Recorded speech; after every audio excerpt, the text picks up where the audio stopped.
Hey guys, what's up? Welcome back to the Let's Crack Judiciary exam. Guys, today in this particular video, I am going to discuss Section 14 of the Indian Evidence Act. Guys, this section is very important for the mains examination as well pre-examination. So let's see the section, what it says. Section 14, it says facts showing existence of state of mind or body or bodily feeling. Guys जो बोल रहा है उन facts की बात की जा रही है सेक्शन 14 के अंदर जो क्या कर रहे हैं, शो कर रहे हैं, दिखा रहे हैं एग्जिस्टेंस किसका, state of mind. Such as state of mind में अंदर जो चीजें कंडीशन है, आपका intention, knowledge, good faith, negligence, rashness, ill will और good will, these are state of minds जो माइंड के अंदर होती है, जिनको हम दिखा नहीं सकते। इन स्टेट ऑफ माइंड और बॉडीली फीलिंग्स कि शोइंग के एग्जिस्टेंस को जो फैक्ट शो कर रहा होगा, that would be relevant fact under section 14। Guys जो बेरेक्ट में लिखा हुआ है section 14, fact showing existence of state of mind और bodily feeling, fact showing the existence of any state of mind. Guys remember, जब आप किसी भी condition of state of mind को आप प्रूव कर रहे होंगे तो हर वो फैक्ट रेलिवेंट फैक्ट होगा जो उनकी तरफ इंडिकेट कर रहा होगा कि इसका एग्जिस्टेंस है, जो प्रूव कर रहा होगा कि इस कंडीशन, इस स्टेट ऑफ माइंड का एग्जिस्टेंस जो शो कर रहा होगा, वो फैक्ट रेलिवेंट फैक्ट काउंट किया जाएगा under section 14। Fact showing the existence of any state of mind such as intention, knowledge जो है, knowledge, good faith, negligence, rashness, ill will, good will towards any particular person, किसी particular person की बात कर रहा है।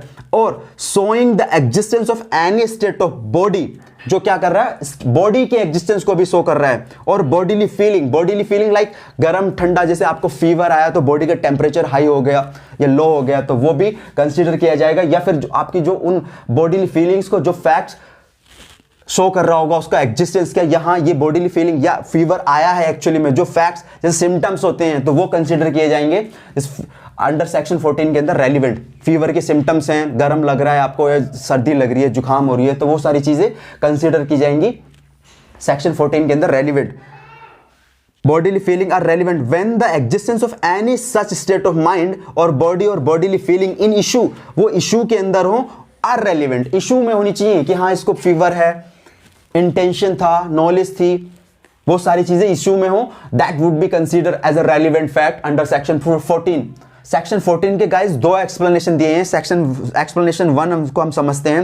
एक्सप्लेनेशन 1 जो बोल रहा है, a fact relevant as showing, एक फैक्ट इसलिए रेलिवेंट है because the existence of a relevant state of mind, वो क्या कर रहा है, एग्जिस्टेंस दिखा रहा है किसका, relevant of state of mind का। Must show that the state of mind exist, जो स्टेट ऑफ माइंड है, स्टेट ऑफ माइंड के अंदर आपका intention, knowledge, good faith, negligence, rashness, ill will, good will, इन सारी चीज ये एग्जिस्ट कर रही हूं, state of mind exist, not in generally की बात नहीं करना, but in the reference to the particular manner in question, particular matter in question. Specifically वो जनरली नहीं बोल रहा है, स्पेसिफिक बोल रहा है कि स्पेसिफिक उनका एक एग्जिस्टेंस है, वो एग्जिस्ट कर रहे हो वो सारे state of mind, that would be consider as a relevant fact. Guys explanation second इसका बोल रहा है, but where upon the trial of a person accuse on offence, किसी पर्सन का ट्रायल चल रहा था जो क्या है, एक एक्यूज है किसी ऑफेंस का। The previous commission by the accuse, जो भी उसने प्रीवियसली कोई ऑफेंस कमिट किया है, by the accused, an offense is relevant within the meaning of this section. The previous conviction of such person shall also be a relevant fact.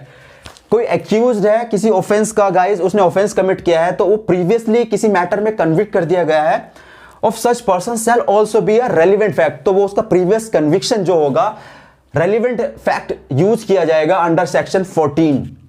ठीक है, I hope section clear हुआ होगा guys.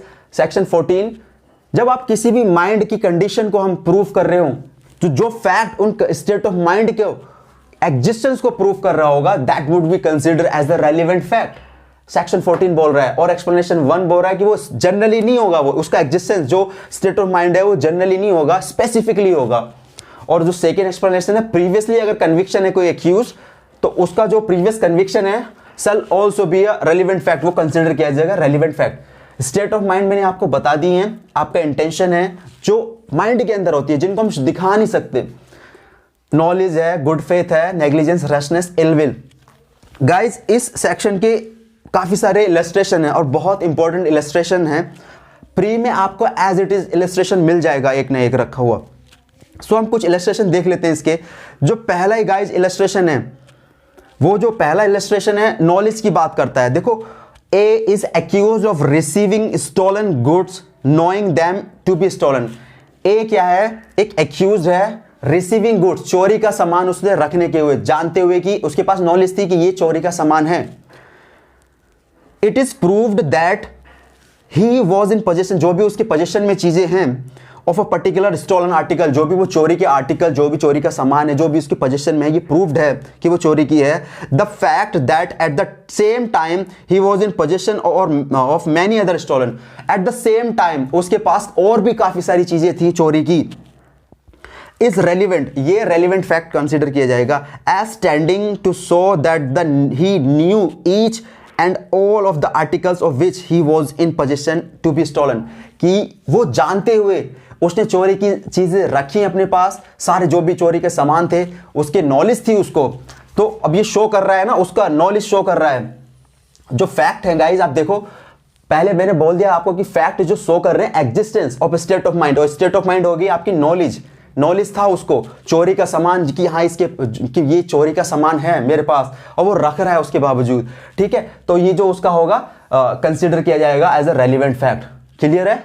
Example knowledge. दूसरा guys, एक दूसरा example देखो, dog वाला एक एग्जाम्पल था, नॉलेज के ऊपर ही बेस्ड है।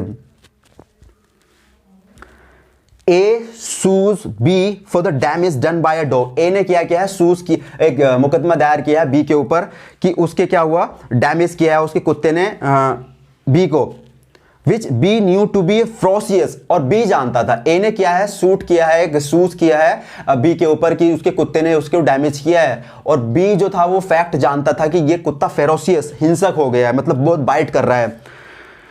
द फैक्ट दैट, जो फैक्ट दिया गया that the dog had previously विटन x by Z, उस कुत्ते ने क्या किया था पीछे, प्रीवियसली क्या किया था, एक एक्स बाई जेड नाम के कोई पर्सन थे, उनको भी बाइट कर रखा था। 2-3 बार उसने, कुत्ते ने काफी लोगों को काट चुका था, और बी ये वाला फैक्ट जानता था, नॉलेज थी उसको।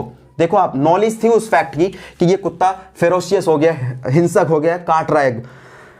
And they had made complaints to be are relevant, उसने, बट ए ने क्या किया था? कंप्लेंट भी की, पर बी कंसीडर किया जाएगा as a relevant fact, because वो सारे फैक्ट्स को जानते हुए भी उसने उस कुत्ते का कुछ ट्रीटमेंट नहीं किया, वो काट रहा है, तो ही इज लायबल, जो बी होगा वो लायबल होगा अपने कुत्ते के लिए।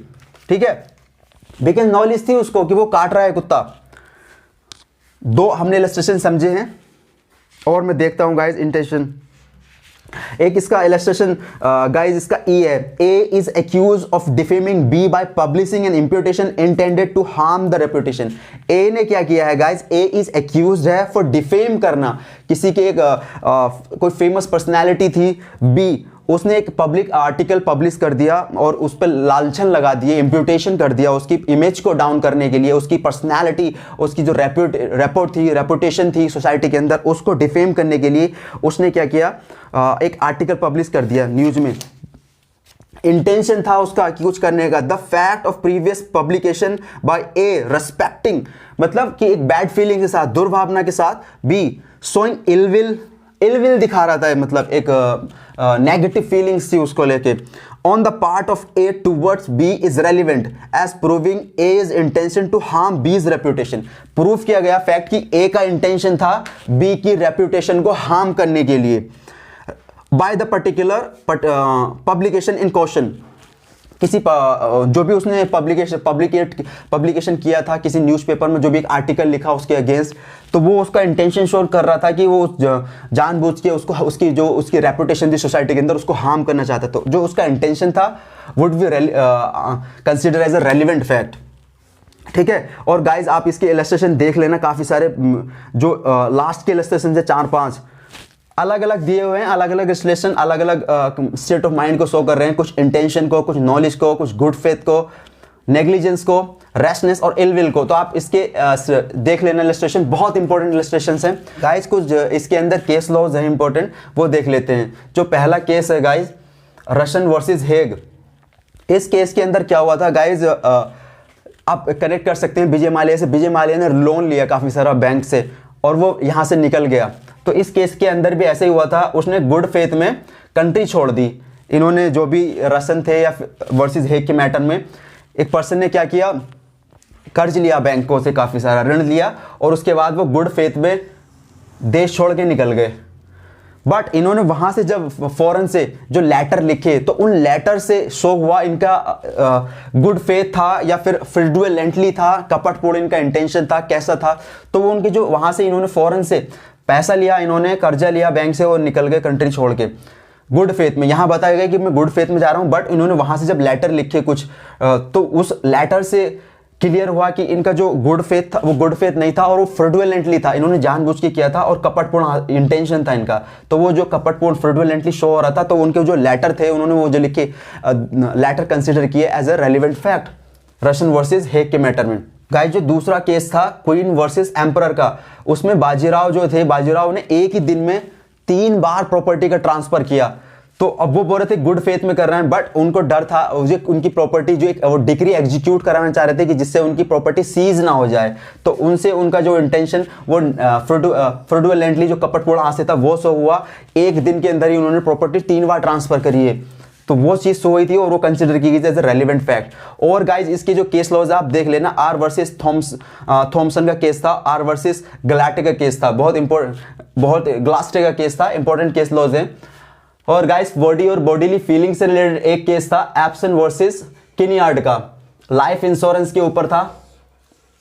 जानते हुए कि उसकी वाइफ एक पर्सन था, उसने अपनी वाइफ का इंश्योरेंस कराया था, ये जानते हुए कि हाँ उसका इंश्योरेंस का मनी उसमें मिल जाएगा। जानबूझ के वो फैक्ट उसने छुपाया था कि वो ठीक थी उस टाइम, लेकिन वो बीमार थी। आई होप गाइज आपको सेक्शन 14 क्लियर हुआ होगा। गाइज मैंने सेक्शन 12 और 13 छोड़ दिए थे, आप प्री के लिए पढ़ लेना। मेंस का उसमें कोई कंटेंट नहीं है, प्री के क्वेश्चन बनते हैं वहाँ से। और गाइज अगर वीडियो आपको इन्फॉर्मेटिव लगती है तो आप चैनल को सब्सक्राइब कर लेना। और अगर आपकी कोई भी क्वेरी है रिगार्डिंग जुडिशरी एग्जाम तो आप कमेंट सेक्शन में पूछ सकते हैं।